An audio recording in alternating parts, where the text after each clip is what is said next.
Howdy folks, thanks for stopping in at Dad's Toolbox. In tonight's video, we're going to rack, taste, and take a hydrometer reading on the mead we made in the Make Mead at Home for Cheap video. Stick around.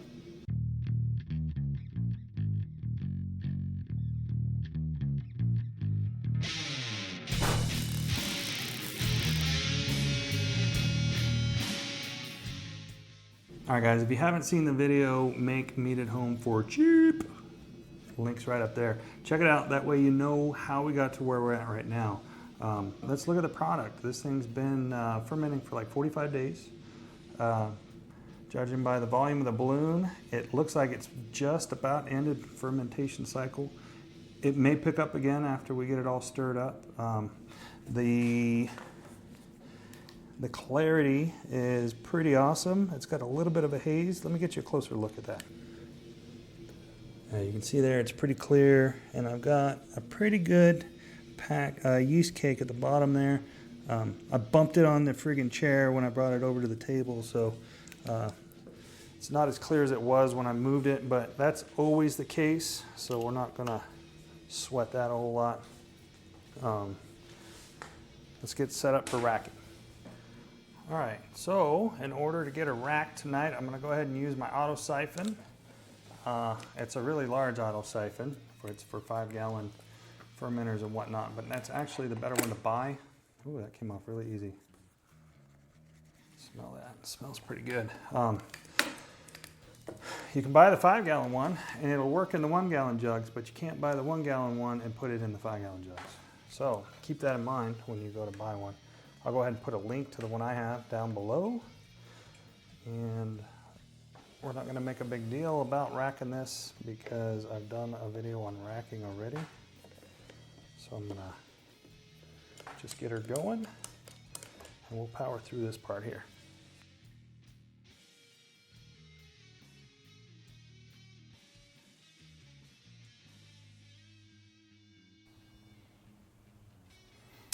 Pro tip, you can pull this label off so you can see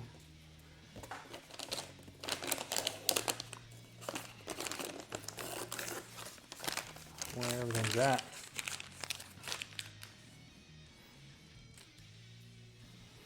Okay, so this is the point where I start leaning it back towards me a little bit. That raises the water level, the fluid level on this side of the vessel so that I can draw more fluid out of there before we get down to where we're in the lees. The lees are all the dead yeast and adjunct particles and everything else that settle at the bottom of the vessel during fermentation.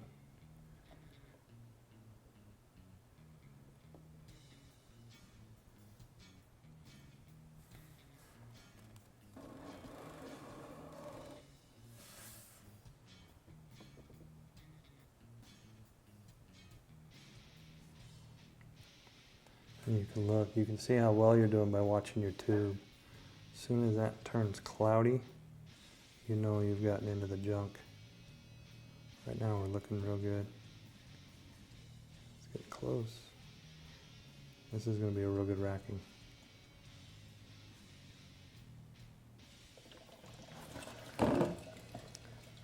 Okay, look at that. We did that pretty darn good, but it was easy because everything was literally jammed up at the bottom there. When you're pulling your hose out, just do it a little bit at a time, and so that everything continues to drain down into your bottle there. Okay, we're going to shake that off. For the moment, put that in there. We'll get this out of the way. Get that out of the way. We're going to bring our. Okay, so it's got a haze to it. I can see a haze, but boy, that gold color is real pretty. It almost looks like apple juice right now. A lot light, well, actually a lot lighter than apple juice, but that's pretty good. I think it was a lot clearer than that before I moved it, so I'm real hopeful that it will clear up real nice. So now what we're going to do, you can see I already have my hydrometer in the graduated cylinder. Reason being, if you fill this thing up and then put your hydrometer in there, it's going to overflow. So it's best just to go ahead and put it in there, before you add your mead. And we're going to fill it up real close to the top where we can see it. Oh, it's barely lifting that. This one's going to be really dry. I can tell you that right now. Okay, so normally you let it settle for a little while to get rid of the bubbles, but it looks like the bubbles pretty much gone away on their own. I give it a little spin to push all the air bubbles off of it.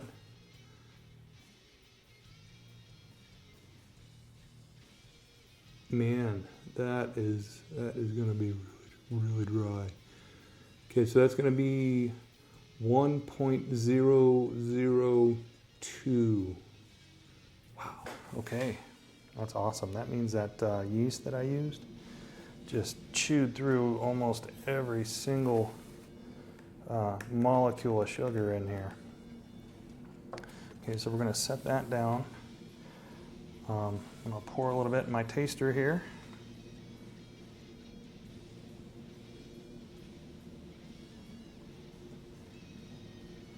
I'll go a little bit more.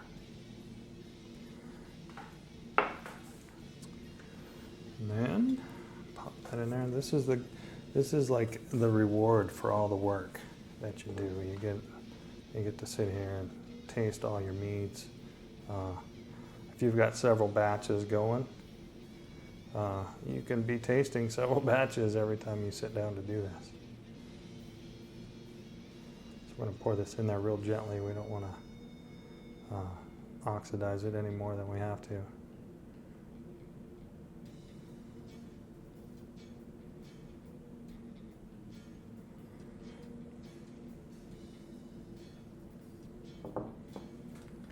Okay, now I'm going to put it under an airlock just in case it decides to ferment a little bit more, but based on that hydrometer reading, I don't think she's gonna. I think it's gonna be the end. All right, so let's give her a taste. Ooh, it smells really good. Hint of a flower smell to it. Let's give her a taste.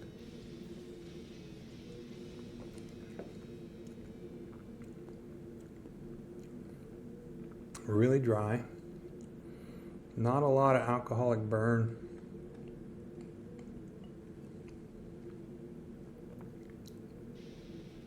I'd say that's a pretty clean fermentation.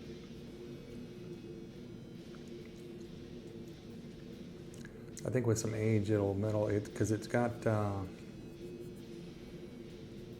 real strong presence on your tongue. I don't know how to explain it. I'm not like a professional wine taster, but I think that'll mellow out. You can feel the warmth of the alcohol, but it's not overpowering, you know. It smells great.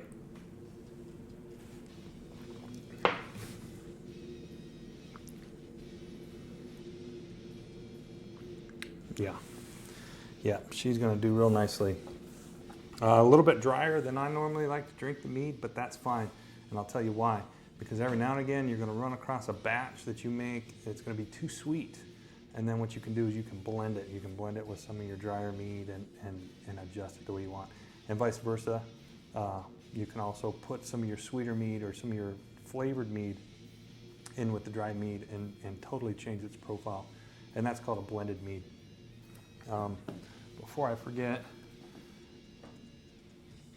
I need to transfer our label over, because what we're going to do is in 2 weeks we're going to come back and we're going to look at it, see if it's cleared up any. We're going to take another hydrometer reading, but I think that's going to be a waste of time because there's the minute amount of sugar that's left in there, even if it if it does ferment, which look at this, it is. Look at that, it's pushing down already.